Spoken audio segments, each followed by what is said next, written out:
पाकिस्तान ने सऊदी अरब में 8,000 सैनिक JF-17 लड़ाकू विमानों का एक स्क्वाड्रन और HQ-9 एयर डिफेंस सिस्टम तैनात कर दिया है और मध्य पूर्व की राजनीति में हलचल बढ़ा दी है।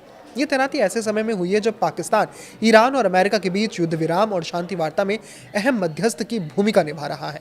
रिपोर्ट्स के मुताबिक जरूरत पड़ने पर पाकिस्तान अपने 80,000 तक सैनिक सऊदी अरब में भेज सकता है। पाकिस्तान ने सऊदी अरब के साथ हुए रक्षा समझौते के तहत वहां 8,000 सैनिक लड़ाकू विमानों का एक स्क्वाड्रन और एयर डिफेंस सिस्टम तैनात किया है। खास बात यह है कि यह तैनाती ऐसे समय में हुई है जब पाकिस्तान ईरान और अमेरिका के बीच शांति समझौता कराने के लिए मुख्य मध्यस्थ की भूमिका निभा रहा है। रॉयटर्स के मुताबिक 3 सुरक्षा अधिकारियों और 2 सरकारी सूत्रों ने सऊदी अरब में पाकिस्तान की सैन्य तैनाती की पुष्टि तक की है। हालांकि पाकिस्तान की सेना, विदेश मंत्रालय और सऊदी सरकार ने इस पर कोई आधिकारिक टिप्पणी नहीं की है। पिछले साल दोनों देशों के बीच हुए रक्षा समझौते की शर्तें गोपनीय रखी गई हैं, लेकिन दोनों पक्ष ये कह चुके हैं कि किसी भी हमले की स्थिति में पाकिस्तान और सऊदी अरब एक दूसरे की रक्षा करेंगे।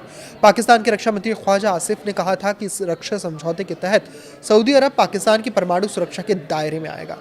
सूत्रों के मुताबिक पाकिस्तान ने करीब 16 लड़ाकू विमानों वाला एक पूरा स्क्वाड्रन सऊदी अरब भेज दिया है। इनमें ज्यादातर चीन के साथ मिलकर बनाए गए JF-17 फाइटर जेट शामिल है। ये विमान अप्रैल की शुरुआत में भेजे गए थे। 2 सुरक्षा अधिकारियों ने बताया कि पाकिस्तान ने ड्रोन के 2 स्क्वाड्रन भी तैनात कर दिए हैं। पाकिस्तान की इस तैनाती में लगभग 8,000 सैनिक शामिल हैं और जरूरत पड़ने पर और सैनिक भेजने का भी आश्वासन सऊदी अरब को दिया गया है। इसके अलावा चीन निर्मित HQ-9 एयर डिफेंस सिस्टम भी तैनात किया गया है। इन सैन्य उपकरणों को पाकिस्तानी सेना में जितने भी सैनिक हैं वो सभी ऑपरेट कर रहे हैं, यानी ऑपरेटर भी पाकिस्तान से जा रहा है और उसका डिफेंस करने वाले सैनिक भी पाकिस्तान से जा रहे हैं, जबकि इसका खर्च सऊदी अरब उठा रहा है। एक सरकारी सूत्र ने बताया कि गोपनीय रक्षा समझौते में जरूरत पड़ने पर 80,000 तक पाकिस्तानी सैनिकों को सऊदी अरब भेजने का प्रावधान है, ताकि सऊदी सेना के साथ मिलकर उसकी सीमाओं की सुरक्षा की जा सके। 2 सुरक्षा अधिकारियों ने यह भी दावा किया है कि इस समझौते में पाकिस्तानी युद्धपोतों की तैनाती भी शामिल है। हालांकि स्पष्ट नहीं हो सका है कि कोई युद्धपोत सऊदी अरब अब तक पहुंचा है या नहीं।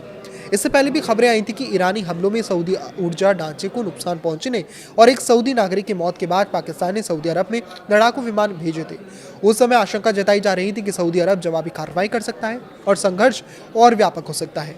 बाद में पाकिस्तान ने अमेरिका और ईरान के बीच युद्ध विराम कराने में अहम मध्यस्थ की भूमिका निभाई, तो इस्लामाबाद में दोनों पक्षों के बीच शांति वार्ता का पहला दौर भी आयोजित किया गया था। पाकिस्तान और सऊदी अरब के बीच लंबे समय से करीबी रक्षा और आर्थिक संबंध रहे हैं।